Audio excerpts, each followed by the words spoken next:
Is voice acting in a film like this, is it kind of a pure form of acting because it's strictly imagination, or is it more difficult because you don't have, people and things to kind of play off of? I don't know that either of those is exactly right, or that you can even necessarily compare, because I think, especially in this animated movie where these characters are supposed to be real, that you're not doing the goofy, accent, cartoony, funny voice.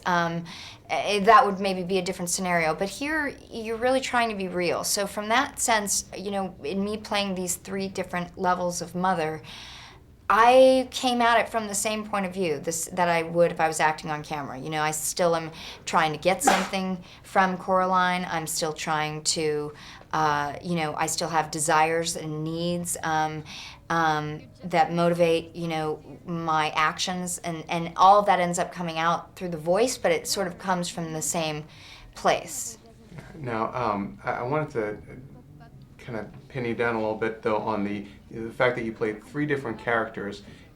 Which one was the tougher one? I would imagine, just my guess, that the regular mother, is the tougher one because it's ordinary, at least with the the other mother, and then when she becomes kind of more monstrous, you get to kind of maybe get a little broader with how you play it.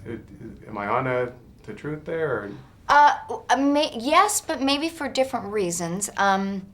I felt like the real mother, well, none of them were extensions of Teri. So from an acting point of view, it was fun to just imagine all these people. That wasn't one of the kind of roles where you draw on something that you've experienced yourself.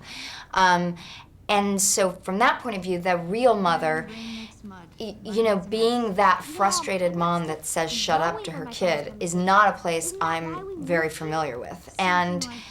And so having to sort of accept that as a non-nurturing, totally over it, had it, there's no room for inflection in, my voice, I'm just done,